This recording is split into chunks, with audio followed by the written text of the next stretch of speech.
Stephen Covey says that we judge ourselves by our intentions, but that others judge us by our actions. And this is really important when it comes to apologies. So I'm Leslie Dories, your marriage coach and the creator of the Hero Husband Project. And, most of us have probably never given nor received what I call an effective and clean apology. Um, if you've ever gotten one, or if you've given one, then you know it, but most of us never have. And this is because of the way we think about apologies. We think that if we say, I'm sorry, it means I did something wrong. And that's not necessarily true. What it means is that your intentions probably were misunderstood, and somebody was paying more attention to your actions, and they interpreted your actions in a way that you didn't mean. So if you want to learn more about how to do an effective apology, just shoot me a message, put a comment down below, or send me a direct message, because all of your relationships, but especially your marriage, really can improve if you know how to apologize well. Now, there are a couple of things that you need to know about what makes a good apology. And the first one is what I call, you want to offer a clean apology, meaning not I'm sorry, but, or I'm sorry if, just I am sorry for, be specific about what you're apologizing for, the actions or the statement or whatever it is that you did. The more specific you can be, the better. You don't want to just say, well, I'm sorry for whatever happened last Saturday night, or I'm sorry if you were offended, or I'm sorry, but here's all the reasons why I did what I did was okay. You add any of those things, and you might as well just not even say I'm sorry, because what you're actually saying is, I'm not really sorry. It's that lovely sorry, not sorry kind of thing. And the thing that makes it so hard is, as Stephen Covey said, we pay attention to our intentions. We judge ourselves by what we mean to do. But if it doesn't get received the way that we mean it, then we want to fix it by clarifying, oh, here's all the reasons why I was doing what I was doing. And basically that just jumps over the other person's feelings about it. And the other reason why we want to explain ourselves is because we don't want to be responsible or have any ownership in somebody else's hurt feelings, right?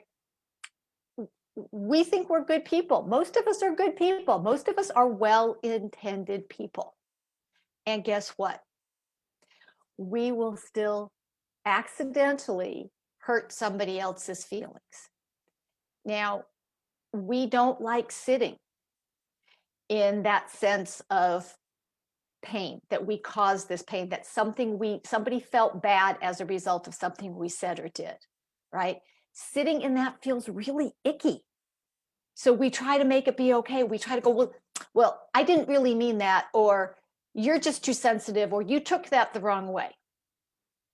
Now, it may be true that you didn't mean it. And it may be true that this person that you're dealing with, possibly your wife or somebody close to you, is sensitive to whatever it was you were saying, right? And it very well may have been that it got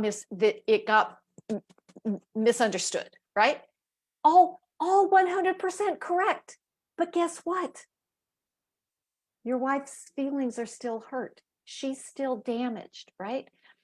An apology, being able to say, I'm sorry, not necessarily for, but yes, necessarily for how what I did or said came across, right? And because an apology is what we in the relationship business call a repair effort. And if we don't take the time to repair the damage, then it's like papering over a hole in the wall, right? The hole is not going to go away. It may look pretty now that it's got this pretty wallpaper on it, but the hole is still there and damage has been done. Because relationships are a series of connection, disconnection, and repair. And when we are willing and able to make repair efforts to our partners, it doesn't diminish us. It actually makes us look bigger, right?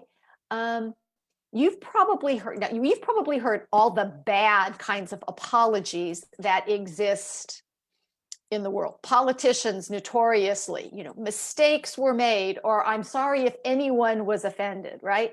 Those aren't apologies. Those are papering over the hole in the wall. And if you do enough of those, guess what? Your wall's going to fall down, the ceiling's going to fall down, everything's going to implode. And your relationship is no different. Because here's the deal, guys. None of us are perfect.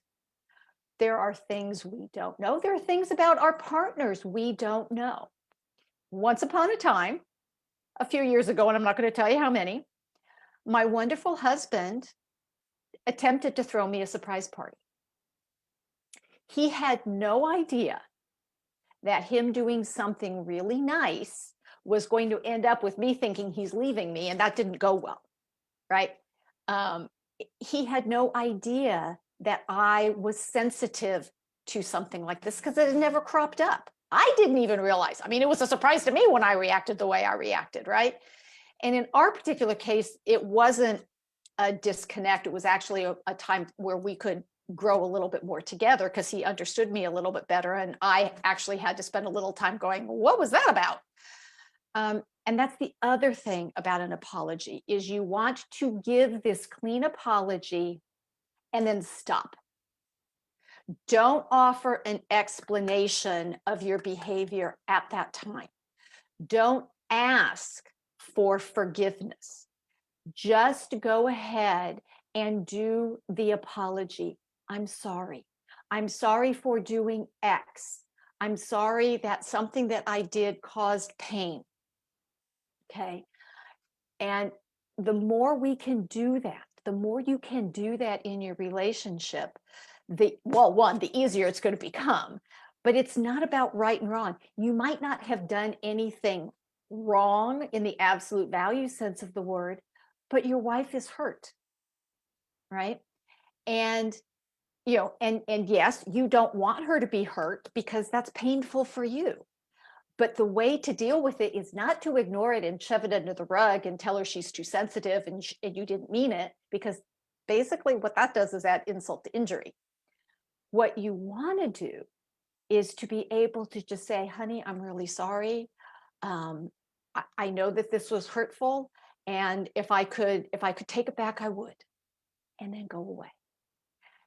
There is a time later where maybe you have the conversation about what prompted your behavior. And sometimes that's a whole nother video, which I'll tackle another day, about how to approach that conversation. But the first thing to do is to stop the bleeding, is to do the repair, is just to say, I'm sorry, right? And quite frankly, if you do it and you're sincere, right? You can't just say the words, because I'm sure there was a time when you were a little kid that you and your brother fought and your parents made you go apologize to Jimmy, and you'd go say, I'm sorry. And both of you knew you didn't mean it, right? That's not an apology, right? It's actually being sorry. It's tapping into your empathy. It's tapping into your compassion. It's tapping into the love that you have for your wife. So again, clean apology. Just say, I'm sorry, be specific, not mistakes were made or something happened, for whatever happened last week or for whatever it is I did. Okay, that's not specific enough, right? You want to be specific. You don't want to add any explanation.